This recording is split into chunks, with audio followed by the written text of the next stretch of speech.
Good morning friends, welcome to my channel नोकी मोहब्बत। और आप देख रहे हैं फना सीज़न 2। लास्ट पार्ट में हमने देखा था कि जहाँ पर जो हमारी एल्थिया रहती है उसे भी ये चीज़ जानने का बहुत शौक रहता है कि आखिर अल्फ़ा न्यूरॉन के पीछे कौन पड़ा है, और वो भी अपने कुछ सवालों के जवाब पाना चाहती थी, जिसलिए उसको एक व्हाट्सएप पे टेक्स्ट आता है और वो एरिया के बारे में पता चलता है और उसे लिखा आता है कि जाओ और जल्दी से ये फाइंड आउट करो, यहीं पे तुम्हारे सारे सवालों के जवाब मिलेंगे। एल्थिया जाना तो चाहती थी, पर वो बैंगलोर में था और बैंगलोर जैसी सिटी में रहना, खर्चा करना अभी उसकी कप ऑफ टी नहीं थी। वो ये सोची थी कि अगर उसे ये इंटर्नशिप मिल जाती है तो अपने सारे राज, मतलब उसे जितने भी जो अपने सारे चीज़ों के जो आंसर चाहिए वो सब मिल जाएंगे। और दूसरी तरफ जो हमारी दिव्यांशी रहती है उसके पास भी वही व्हाट्सएप पे वही फ़ोटो आती है, पर जिसके बारे में वो पता सब कुछ कर लेती है अभिनव से। फिर वो कंपटीशन होता है और इस कंपटीशन में जहाँ पर जो एल्थिया रहती है वो अच्छे मार्क्स लेकर आती है, साथ ही साथ एक अमित नाम का बंदा होता है, वो भी अच्छे मार्क्स लाता है और विक्रांत उसके पीछे रहता है। अब उसके आगे जैसे ही प्रिंसिपल सर ने ये तीनों के नाम लिए रहते हैं, ये तीनों काफ़ी ज़्यादा एक्साइट हो जाते हैं। लेकिन वहाँ पे प्रिंसिपल मैम सीधे कहती हैं कि देखिए, यहाँ पर एक्चुअल में 3 नाम आए हैं और तीनों ने काफ़ी अच्छे से स्कोर किया है। यहाँ पर जो एल्थिया है उसने 90% स्कोर किया है। जो हमारे अमित है, अमित ने 80% स्कोर किया है और यहाँ पर एक पॉइंट से थोड़े से कम रह गए हैं, 79.80 एक्चुअल में विक्रांत ने किया है। तो मैं विक्रांत को भी यहाँ पे इंक्लूड करना चाहूँगी कि ये टॉप 3 में ये तीनों आए हैं। और लेकिन यहाँ पर एक्चुअली मैम डिसाइड करेंगी कि वो तीनों को लेकर जाना चाहती हैं कि नहीं, क्योंकि यहाँ पर सिर्फ थोड़े से पॉइंट का फ़र्क रहा है विक्रांत और अमित के चीज़ों के लिए। तो यहाँ पर ये तो चीज़ एक्चुअली दिव्यांशी मैम के ऊपर डिपेंड करता है।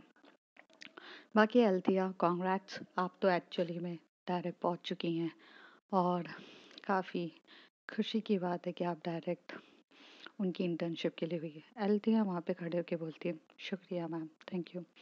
और ये बोलती है, अब विक्रांत को यहाँ पे बहुत ज़्यादा टेंशन होने लगती है। विक्रांत अपनी सिस्टर को कॉल कर रहा रहता है और वो ये बोलना चाहता था कि कुछ पॉइंट्स का ही तो फ़र्क है ना दी, प्लीज़ मुझे ले लो, प्लीज़ मुझे ले लो। वो व्हाट्सएप पे मैसेजेस कर रहा था, कॉल कर रहा था, लेकिन एक्चुअल में यहाँ पर दिव्यांशी अपनी ही उलझनों में काफ़ी ज़्यादा बिजी थी, क्योंकि जैसे जैसे वक्त बीतता जा रहा था उसकी बॉडी में चेंजेस होने लग गए थे। बहुत सारे चेंजेस हो रहे थे उसकी बॉडी में। उसे उसे गुस्सा भी आता था, तो जब वो गुस्सा दिखाती थी तो उसके गुस्से की वजह से अपने आप चीज़ें टूटने लग रही थी। वो आँखों से जब वो किसी भी चीज़ को देखती थी वो टूट रहा था, क्रैक होने लग गई थी। अब उसे डर लगने लगा था अपने आप से, क्योंकि आखिर ऐसे कैसे हैं और इतनी पावर कैसे है? अगर वो दिमाग में कुछ भी सोचती थी वो चीज़ करने लग जाती थी। मतलब अगर वो सोचती थी कि अगर मुझे यहाँ से स्पीड में भागना है, कि उसे उसे अगर स्पीड में भागना है तो वो बहुत स्पीड में भागने लगती थी। तब अभी उसको अपनी बॉडीज़ में काफ़ी ज़्यादा चेंजेस दिख रहे थे और उसे समझ में नहीं आ रहा था ये क्या हो रहा था। और अब उसके दिमाग में वो ये सोचती है कि उसे एक ऐसी टेक्निक बनानी है जिसकी वजह से वो अल्फ़ा न्यूरॉन की सारी शक्तियों के बारे में पता चले अल्फ़ा न्यूरॉन है क्या और ये क्या काम करता है, किस चीज़ के लिए, और ये क्या है, ये कहाँ से आया है, किस चीज़ का है और किसके लिए फ़ायदेमंद है, और अगर ये कैसी चीज़ है जो नुकसान भी पहुंचा सकती है। अब वो ये सब अपने माइंड में सोच रही थी। जैसे जैसे वो माइंड में सोच रही थी वैसे वैसे उसका इंटेलिजेंसी लेवल भी हाई होते जा रहा था दिव्यांशी का, और वो चीज़ों के बारे में अब फाइनली बहुत क्लियरली तरीके से चीज़ों को फाइंड आउट करने की कोशिश कर रही थी। और वो बहुत दिमाग लगाती है चीज़ों के लिए। लेकिन इस ड्यूरेशन में वो जब अपने आप से ही पूरा वक्त बिता रही थी तो वो अपने भाई के सारे मैसेजेस को इग्नोर कर देती है। लास्ट में एक मैसेज अपना विक्रांत जो होता है, जब वो हार जाता है, थक जाता है, सारी चीज़ें करते करते वो एक तरीके से पूरे तरीके से टूट जाता है अपनी सिस्टर के सामने भीख मांगते हुए। तो वो लिखता है कि काश मेरे माँ बाप जिंदा होते ना तो आज मुझे ये दिन नहीं देखना पड़ता, मेरी बहन तुमने सच्ची में आज मुझे उस राह पे लाके खड़ा कर दिया कि जहाँ मुझे मेरे माँ बाप की कमी महसूस होती है। और वो ये मैसेज कर देता है और विक्रांत कहीं न कहीं बहुत ज़्यादा अपसेट था। इसलिए वो कॉलेज से बाहर से निकल जाता है, लेकिन जहाँ उसका विक्की दोस्त रहता है, वो उसके कंपार्टमेंट में, मतलब वो दोनों एक साथ अपना रूम शेयर करते थे, तो वो उस रूम पर भी नहीं आता है। और विक्रांत यहाँ से बहुत अपसेट रहता है। अपसेट रहकर वो एक सुनसान सी जगह पहुंच जाता है, जहाँ पर वो एक पार्क में बैठा रहता है और वहाँ बेंच में अकेले से बैठा हुआ बहुत बहुत अपसेट होता है। तभी वो एकदम से अपनी फ़ोन की तरफ देखता है, तो उसे एक कॉल आता है। वो कॉल वीडियो कॉल होता है और वो जैसे वो कॉल को देखता है तो वो उसे कट कर देता है। पर एक बार नहीं, 2 बार कॉल आता है। तो वहाँ पर वो बहुत ज़्यादा देख रहा रहता है, तो उसे रहा नहीं जाता है और वो फ़ोन उठा लेता है। वो जेकॉब का रहता है। जेकॉब बोलता है, हे बेबी, हाउस यू। तो वो जैसे ही ये बोलता है, विक्रांत की आंखों में थोड़े से नमी रहती है, आंसू रहते हैं, और उसी तरफ देख के बोलता है, "अ, मैं ठीक हूँ जेकॉब, तुम बोलो।" तो जैकब बोलता है, hey my little baby, you are not okay. क्या हो गया मेरे बाबू को? I mean everything is okay. तो वो कहता है, कभी कभार बहुत ज़्यादा अलोन फील होता है जैकब। मेरे मॉम डैड नहीं है, मुझे वो बहुत पहले ही छोड़ के चले गए। और अब ऐसा हो गया है कि मेरी बहन भी मेरे साथ बहुत अलग से बिहेव कर रही है। आई मीन यार, मेरी बहन को मैंने बोला कि एक्चुअल में अ, मुझे एक्चुअल में वो इंटर्नशिप उसके अंडर करनी है। अरे वो तो मेरी बहन है यार, वो सब कुछ कर देती है। पर वो कहती है नेपोटिज्म ये सब चीज़ें मैं नहीं करूँगी, तुम अपने काबिलियत पे पास हो। तो जैकब बोलता है, हाँ तो इसमें बुरा मानने वाली क्या बात है? तुम मुझे थोड़ा सा एक्सप्लेन करोगे तो मुझे समझ में आएगा। तो वो कहता है, हाँ तो मैं तुम्हें बता रहा हूँ। तो मैंने मेरी बहन की इस बात पे कुछ बुरा नहीं माना। तो वो कहता है, तो तुम रो क्यों रहे हो?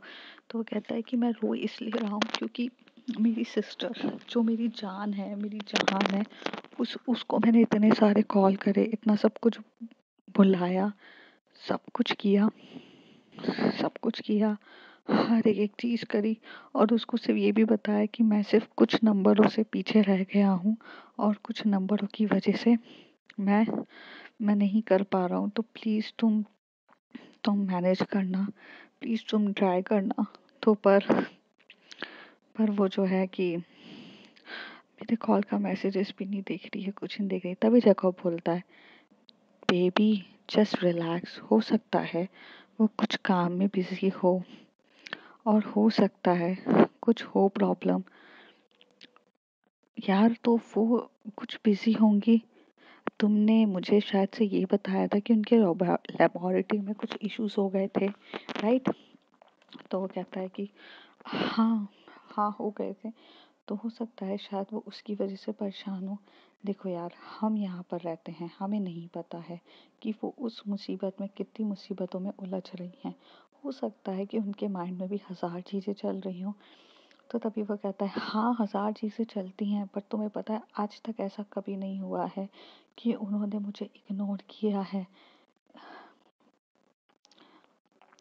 इग्नोर किया है, कभी किया है, ऐसा कभी भी नहीं हुआ है।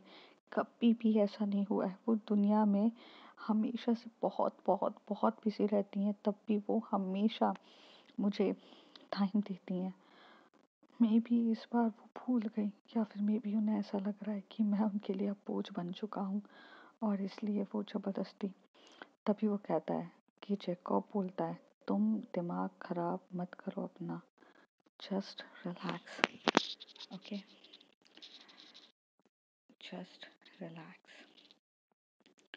तुम थोड़ा शांत रहो।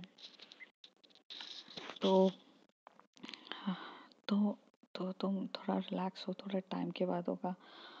रिलैक्स हो, अगर तुम चाहो तो मैं तुम्हारी सिस्टर के लेबोरेटरी के वहाँ पर जा सकता हूँ देखने के लिए, क्योंकि तुम थोड़ा सा वेट करो, हो सकता है तुम्हारी बहन जब देखेगी और कुछ करेगी, वो कुछ अपनी प्रॉब्लम्स में उलझी होगी। सबकी लाइफ में कुछ ना कुछ प्रॉब्लम्स होती है। जैकब अब बोलता है विक्रांत को। तभी विक्रांत कहता है, बट, तो कहता है, नो बट, हम अपने हम जॉब नहीं कर रहे हैं, मैं जॉब नहीं करता हूँ, लेकिन मैंने अपनी मॉम को जॉब करते हुए देखा है। वो काफ़ी ज़्यादा काफ़ी काफ़ी काफ़ी ज़्यादा बिजी रहती हैं, और उनकी लाइफ में ना नॉर्मल लोगों से बहुत ज़्यादा प्रॉब्लम्स रहती हैं। मेरी मॉम्स कैसे हैंडल करती हैं ये बात मुझे पता है। तो तभी विक्रांत कह रहा है, व्हाट अबाउट योर डैड? तो वो कहता है, I don't know who is my dad. और मैंने कभी अपनी मॉम से ये पूछा ही नहीं। तो वो बोलती है, ओके, सो सो व्हाट? तो कहता है, कुछ नहीं, मतलब। तो तभी जगह बोलता है, तो तुम ये तो नहीं सोच रहे हो ना कि मेरी मॉम को अपने ही हस्बैंड के बारे में नहीं पता? तो कहता है, नो नो यार, इट्स योर पर्सनल चॉइस, मैं उस तरह की सोच नहीं रखता हूँ। मैं बस ये सोच रहा हूँ कि तुम्हें भी कितना हर्ट होता होगा ना, लाइक। तो कहता है, होता तो बहुत हर्ट है, but it doesn't matter. Well, ये सब छोड़ो और ज़्यादा अपने दिमाग पे जोर मत दो और अपने काम पे फोकस करो। अच्छा, मुझे थोड़ा सा काम है, मैं जा रहा हूँ, तुम ध्यान रखना। विक्रांत बोलता है, जैकब। तो वो कहता है, हाँ बोलो ना, तुम मेरे साथ हमेशा रहोगे ना ऐसे? तभी जैकब बोलता है, हमेशा, डोंट वरी, बट मुझे जाना होगा। तो कहता है कि थोड़ी देर के बाद यहाँ से जैकब भी चला जाता है। जैकब को वहाँ से एक आवाज़ आती है, और वो आवाज़ आती है उसकी मॉम की। वो कहता है कि हाँ मॉम। तो मॉम बोलती है कि सुनो, तुम्हें यहाँ से जाना है, जाके थोड़े से काम कर लो।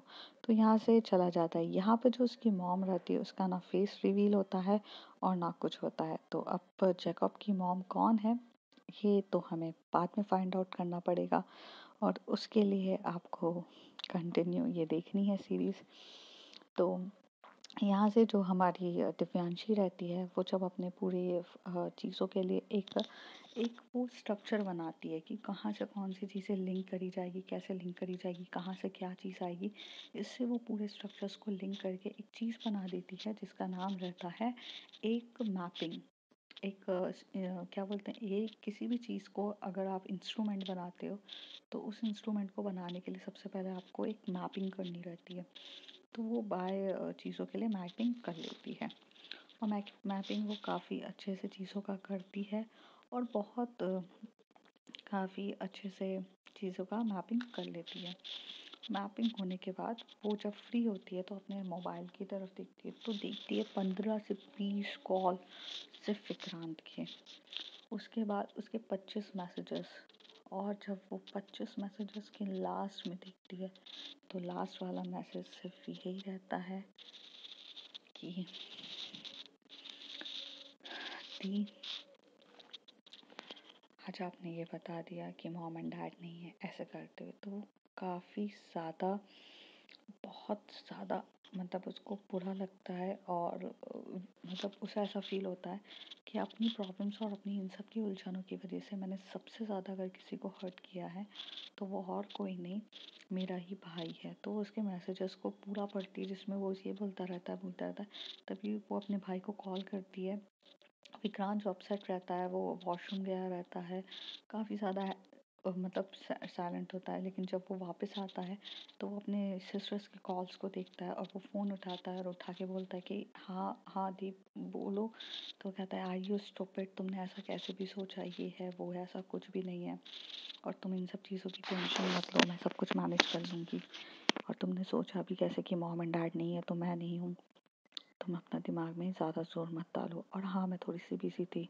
तभी वो बोलती है कि क्या वो लेबोरेटरी वाले चीज़ की वजह से आप लोग बिजी हो? तो वो कहती है, एग्जैक्टली डूड, एग्जैक्टली। वेल, वहाँ वो कुछ प्रॉब्लम्स हो गई है, इस वजह से मैं कुछ ज़्यादा ही थी। तभी वो बोलता है, विक्रांत मैं आपकी हेल्प करूँ?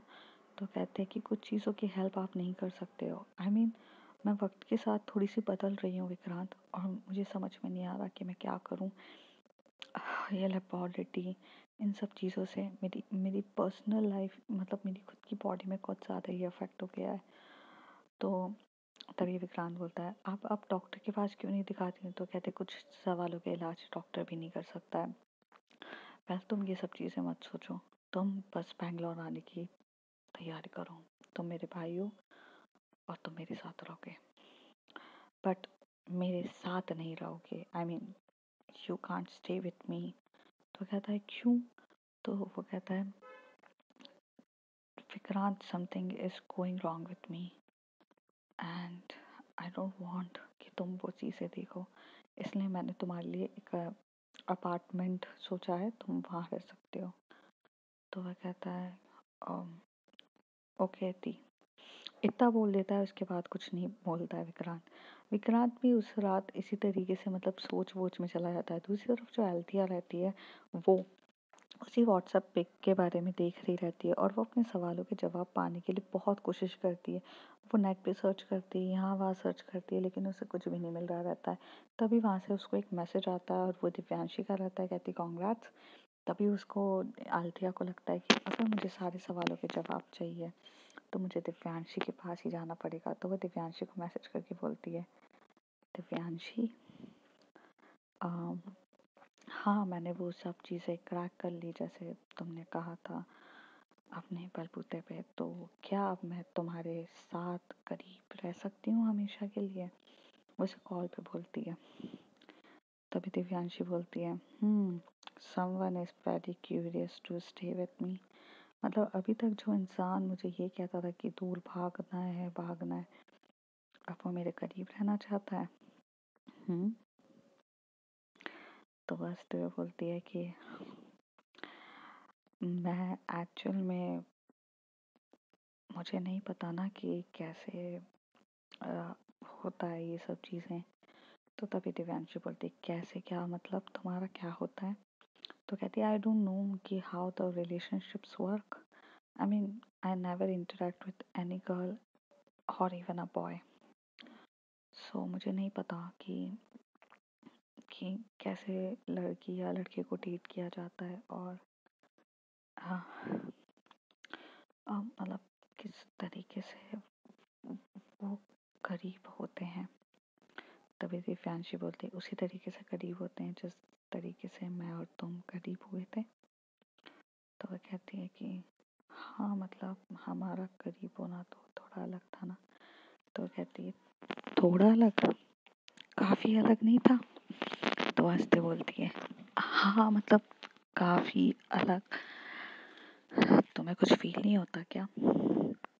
तभी वो कहती है, अल्थिया बोलती है, हाँ मुझे फील होता है। आई मीन मतलब पहले कभी नहीं हुआ बट अब बहुत फील होता है।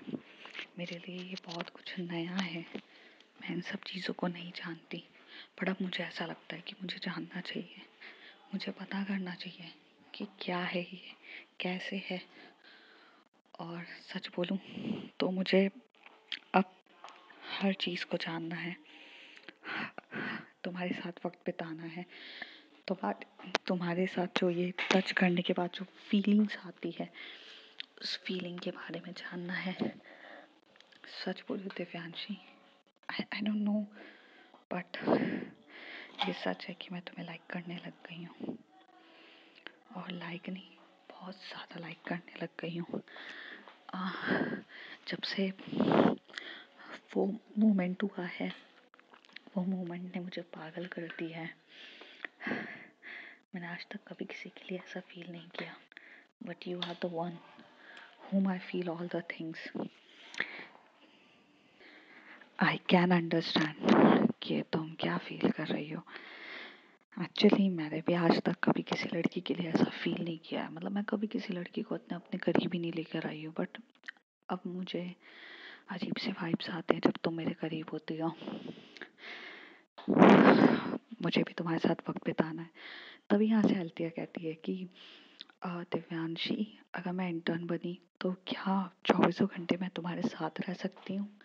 तो वो कहती है, पता नहीं, एक्चुअली मेरे पास काम बहुत ज़्यादा रहता है और तुम मेरे पास 24 घंटे शायद ना रह पाओ, बट मैं तुम्हारे लिए वक्त निकाल लूँगी।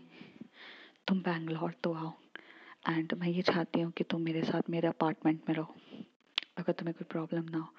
अल्थिया कहती है कि नहीं, तुम्हारे साथ तुम्हारे अपार्टमेंट में रहना सही नहीं होगा, तुम्हारा भाई भी तो रहेगा ना।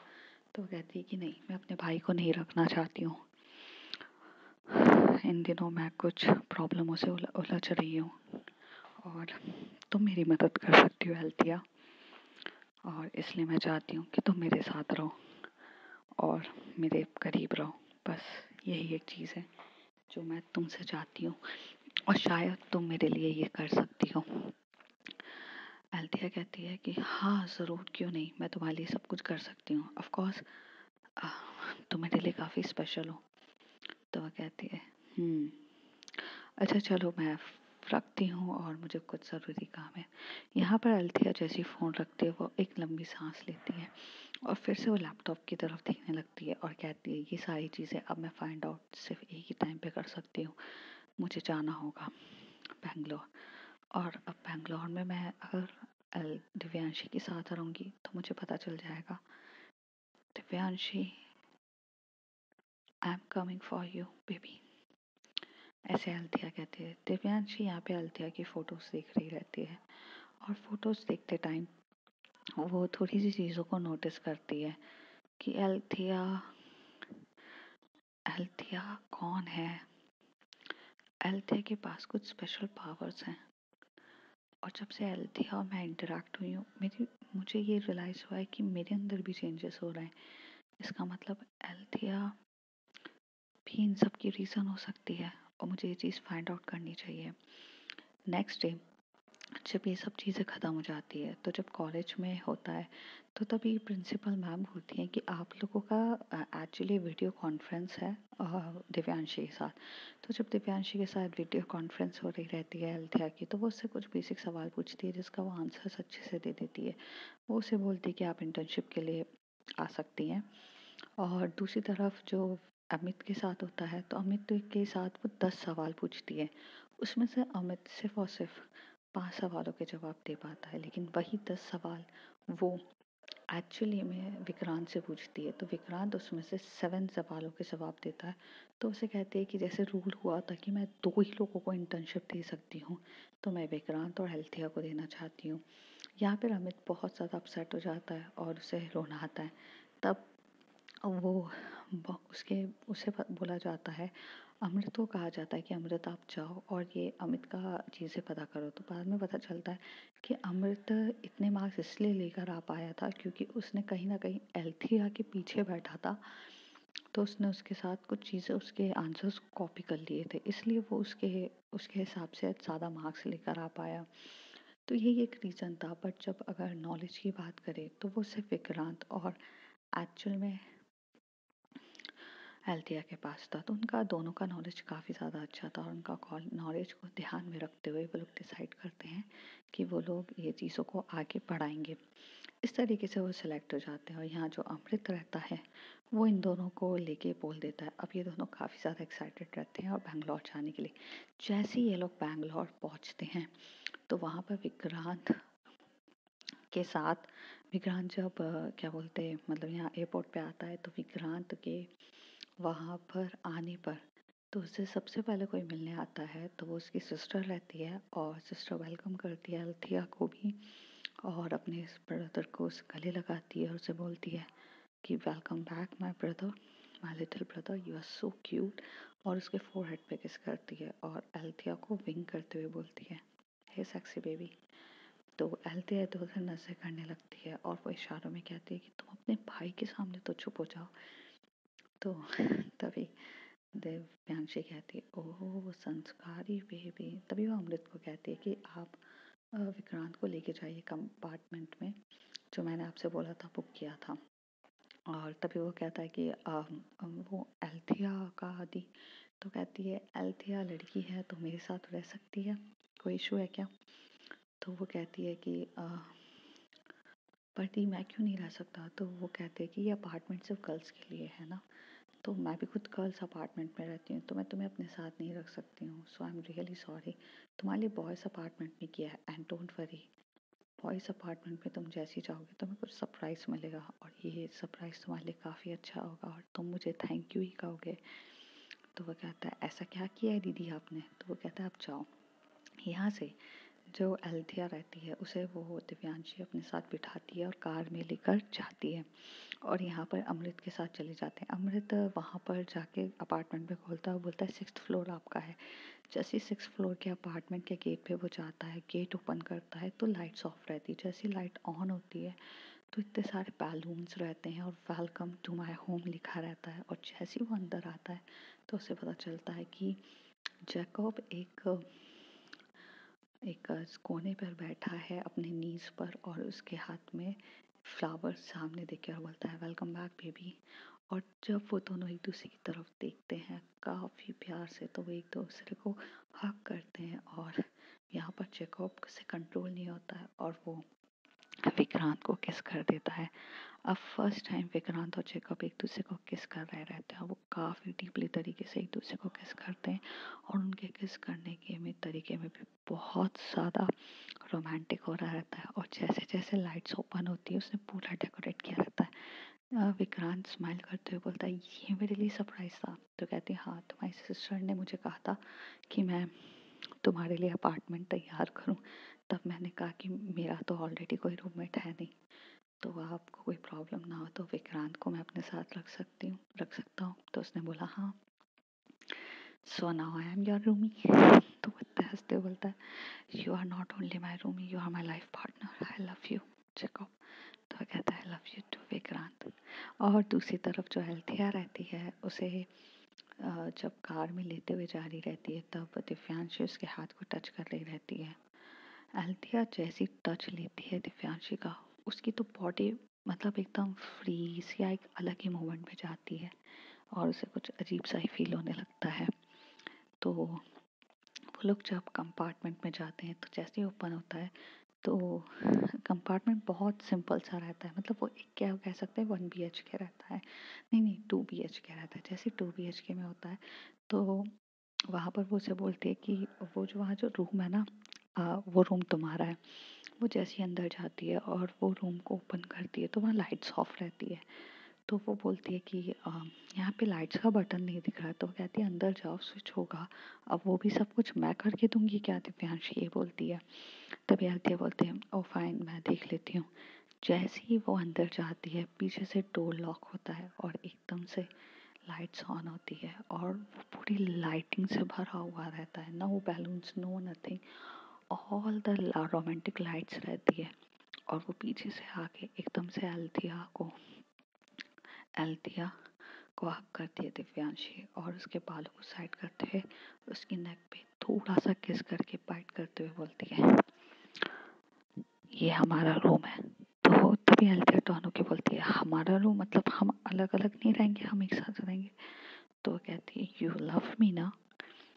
तो अल्थिया कहती है या आई love you, of course I love you, but तुम्हें नहीं लगता ये कुछ ज़्यादा जल्दी हो रहा है, हमें थोड़ा सा रुक के लेना चाहिए। तो अल्थिया कहती है कि जैसे ही अल्थिया कहती है तभी दिव्यांशी बोलती है कि हाँ ठीक है मैं रुकने के लिए तैयार हूँ। अच्छा वो चेंज है, रूम चेंज कर लो। तो फ्रेंड्स देखते हैं आगे क्या होता है और अल्थिया इतना रुकती क्यों जाती है, ये सब जानेंगे अगले कुछ एपिसोड्स में। तब तक के लिए bye bye, take care. If you like my story like share and subscribe.